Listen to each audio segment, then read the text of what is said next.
O'zi nafas olish faqat burun to'sig'iga bog'liqmi? Boshqa nafas olishga qiyinchilik tug'diradigan nimadirlar yo'qmi? Mana o'sha savol как раз septoplastika bo'ldi, burun perikardiga to'g'irlandida, lekin baribir ozgina vaqtdan keyin nafas olishda muammo. Misol uchun meni o'zimda ham bor muammo. Chap tomonda qiynalardim, perikard to'g'irlangandan keyin yaxshi bo'lgan, lekin vaqt o'tib baribir chap tomonimda qanaqadir muammo nafas olishda. Shunda chig'anoq bilan deyilyapti. Chig'anoqda muammo bor. O'shani yana ozgina lecheniya qilish kerak degan gap bor. Ko'pchilik lekin shunaqa paytda xirurg ayblaydi, yaxshi qilmagan deyishadi. Shunaqa holatlar o'rtacha mamlakatda ham borda, bu yerda ozgina ilm nazariya ham bor. Xo'p, men ko'pchilik tushuntiraman. Operatsiya qilgandan keyin yaxshi nafas oldim, 1 oy, 2 oy, 3 oy, keyin sekin-sekin yopilishga boshladi, ya'ni yaxshi nafas olmaslikka boshladi deyshadi. Keyin men so'rayman, uxlaganingizda burun bilan nafas olasizmi, og'iz bilanmi? Burun bilan. Og'iz nafas olmaysizmi? Yo'q. Muammo emasmi? Muammo, lekin baribir bir tomon bitganga o'xshaydi deydi. O'zi normal holat bu. Galma-gal ishlash kerak to'g'ri. Mana u nafas olganingizda tashqi muhitdan kiradigan havo to'siqsiz kirib ketishi kerak emas.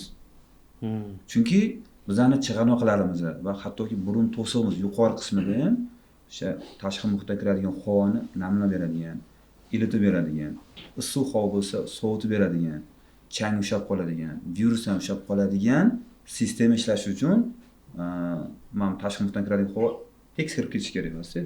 Birmuncha siqilib kirishi kerak. Asosiy vazifasi shu. Nima qilamiz? Operatsiyadan keyin bizda tampon qo'yilgan bo'ladi, eskirdi, hozirgida splint qo'yilgan bo'ladi. Olib tashlagandan keyin qavatni ochuv, yo'li nafas olish, bemalol nafas olish, voy, maza qildim deysiz, zo'r deysizda, sekin-sekin anatomiya o'zini tiklaydi. Ya'ni normal holatga keladi. Bu bemalol nafas olishingiz u normal holat emas. Siz agar shunaqa qilib 3 oy yuradigan bo'lsangiz, o'pkangiz sog'lom bo'ladi. Shamolib ketadi, qurib ketadi o'pkangiz. O'zini burunni funksiyasi bajarilmayotgan bo'ladi. Sekin-sekin chig'anoq shishadi, qanaqa o'z holatiga yaqinlaydi-da. O'shani ishlashga boshlanadi. O'shaning uchun u narsaga unaqa qattiq hid bilishga anaqasi yo'qmi? Ta'siri yo'qmi? Misol uchun septoplastikada hid bilish kamaytirmaydimi? Yo'q, chunki nervlariga bormaydi. Nerv tepada bo'ladi. Unga ham bormaydi. Faqat tegini biza burunni tegi uchidan bir qismi dihotaniya zona deymiz, ya'ni nafas olishga ishtirok etadigan joy deymiz-da.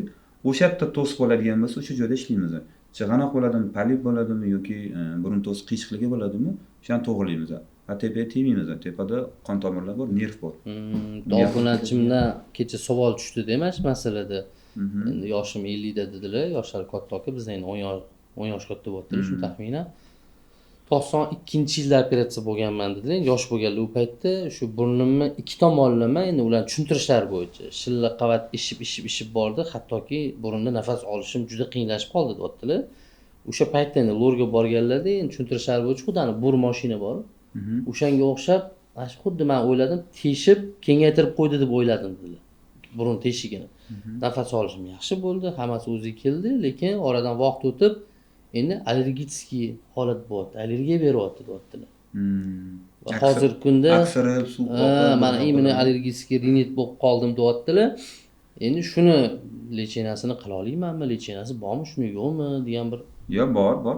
Allergiya hozir ko'pchilikda bor-ku, tashqi muhitda har xil anaqa o'zgarishi, muhitda o'zgarishi, havoni, yeyotgan narsalarimizni o'zgarishi o'sha allergiyaga sabab bo'lishi mumkin. Allergiyaning turlari juda ham ko'p. Aynan bizaniki allergik rinit, ya'ni burunda bo'ladigan allergiya holati, o'sha chig'anoqlar kattalashadi, burundan suv keladi, aksirib qoladi ketma-ket 4-5 martalab.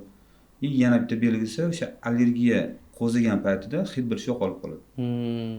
Uzoq muddat davolamasa, ba'zi holatlarda burundan polip o'sishga sababchi bo'ladi, siqsirat bo'ladi. Sizga kela olmasalar ham Surxondaryo turarlar. Yaxshi mutaxassisga borib, o'sha allergik rinit o'zini davolasalar bo'ladi.